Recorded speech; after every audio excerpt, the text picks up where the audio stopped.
Hey guys, welcome to another New World video. In today's video, I wanted to talk about Gypsum Orbs. As I'm sure most of you know, Gypsum Orbs are the resource you will use to create Gypsum casts, as well as to upgrade your Heartrunes. When you first hit 60, getting your daily Gypsum Orbs will be critical in order for you to upgrade your expertise as quickly as possible. Even missing one day can set you back, so you are going to want to be producing a minimum of 10 orbs per day. The issue is though, some days many players just don't have enough time for that, and they can only do 4 or maybe 5.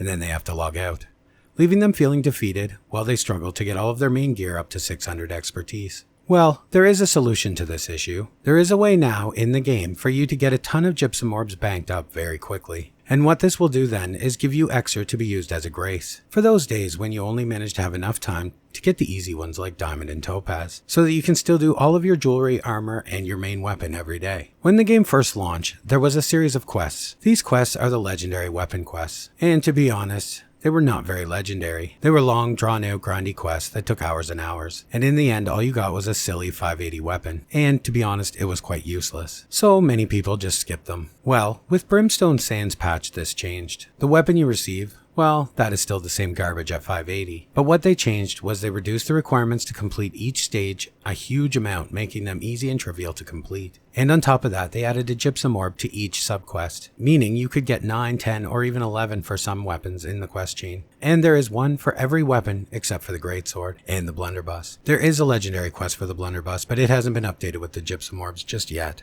This is awesome because what this has done now is give you a way to get a huge bulk supply of Gypsum Orbs for completing very easy quests that will put you in a much stronger position going into your expertise grind. Or for those players who have finished that grind, this will allow you to get those orbs needed to upgrade all of your Heartrunes without having to wait multiple days to upgrade them. So where to start? Well, like most things in New World, there is a bit of a prerequisite in order to do this, but it is not very difficult, won't take very much time, and also provides you with 4 additional Gypsum Orbs in the process. In order to unlock the quests for these weapons and the Gypsum Orbs, you must first do the prereq quest that starts with Entu Matakai in Mountain Home. The quest you want to unlock is called Matakai's Stratagem, as this is the quest that allows you to go and learn about the enemy's way of crafting weapons so that you can yourself. In addition to these quests, you need to have 20 weapon mastery in the weapon you wish to craft, or the quest will not be offered. Now, in order to unlock Matakai's Stratagem, you will need to complete all of the side quests in Eden Grove and the Great Cleave. But once you have done that, this quest will be available. Then, once you have completed Matakai's Stratagem, suddenly you will see all of these new quests markers appear around the map. Each one is for a different weapon, and each will come with a quest chain that when completed will give you 9, 10, or 11 Gypsum Orbs depending on which weapon, and of course the 580 weapon is included.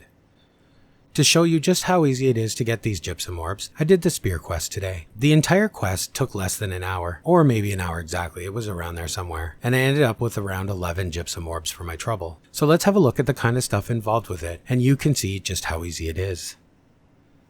So first, you will want to complete the quest Matakai's Stratagem as I said. This quest unlocks the legendary weapon quests, and it does reward you with Gypsum Orbs as well, so it's great. But it does make you visit every outpost in the Shattered Mountains, so this quest will likely take longer than the entire legendary weapon quest chain. So try to get this done one day if you haven't, before you set out to do the weapon quest because it is a big time investment. Once that's finished though, I ran down to Leander and grabbed the quest to forge the legendary spear. And as you can see, we are using the term legendary very loosely here because it's a 580 weapon.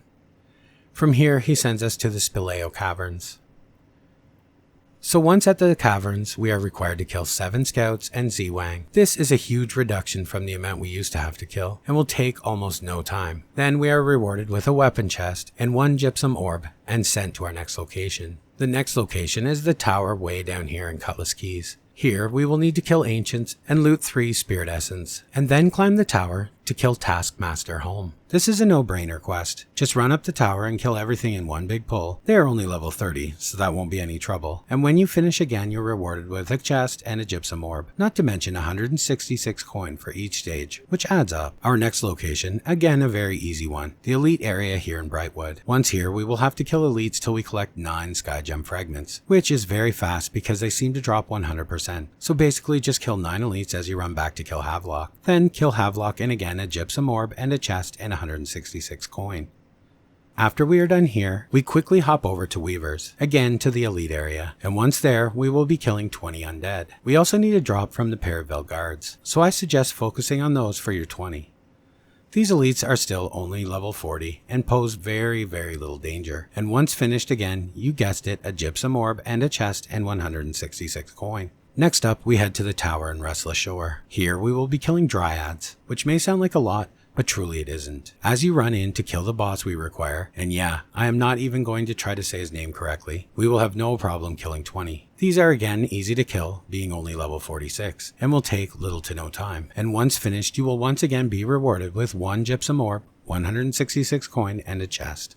And for our next location, again a very easy one, the tower in Morningdale. Here you will kill ancients for wrappings, 9 of them, and Bone Shatter, a mini boss at the top of the stone structure. This is one of the fastest parts of the entire chain and took less than 3 minutes. And once finished, another gypsum orb, 166 more coin, and another weapon chest. Then, after we are finished in Morningdale, we will be heading to Eden Grove to Malevolence. This is probably the most difficult part of the chain, but easily soloable if you're careful. What you will be required to do here is kill 15 of the Angry Earth and collect 9 vines off the walls. Collecting the vines is no problem. You can sneak around and grab them. Now, as for the killing, what I did was I focused on the archers mostly. They are weak and easy targets. And once again, when you are finished here, you will receive a gypsum orb, 166 coin, and your chest. And this brings us to our final step. And this one may seem intimidating, but truly it isn't. What you will be doing here is climbing to the top of Nihilo Visage in the Great Cleave and killing 9 little corrupt guys to get their tendrils, then killing High Priest Osaguera. There are 2 ways of coming at this. One, you could just go into the recruitment channel and start a chest run here, and it will complete itself. Or you can easily do this solo. The solo option. The one I chose because I was in a hurry and it is quite fast. First, you climb up the side of the mountain here to get straight to Osaguera. Then just kill the guys at her entrance to complete the tendrils, then solo her. Now I know you're going to say she is a difficult solo, but if done correctly it's not so bad at all. The key elements to killing her, or him or whatever it is to have 300 strength and trenchant recovery on your greatsword. I have posted a solo video on killing High Priest Osaguera you can watch if you have any trouble doing it. Everything I use is very accessible to any new 60, so it is very doable. And once finished, you will receive your final gypsum orb, 166 more coin, and don't forget to loot the chest in behind her. And that's it, all done. This took somewhere around an hour, maybe a little less. I fast traveled between objectives to save time and cut down on running, so really, it wasn't difficult at all. It took me longer, I think, to get to the locations than to complete the objectives, and you end up with a nice pile of gypsum orbs for very little trouble. So guys, I just wanted to share this because the patch notes did not clearly explain what exactly they changed. They didn't simply add a gypsum orb to the weapon quests. They added one to every one of the 10 stages per weapon. And there are 12 weapon quests available at the moment. So that's a ton of gypsum orbs. And doing quests is a ton more fun than simply grinding your daily gypsum. So if you're a fresh 60 or haven't done these quests yet and are looking for something productive to do, I really suggest doing them. They're very worth it now. Okay guys, I do hope this gives you guys some ideas on how to get the expertise done faster, or if nothing else, something to pass the time. And as always guys, thanks for watching, and I will see you in the next one.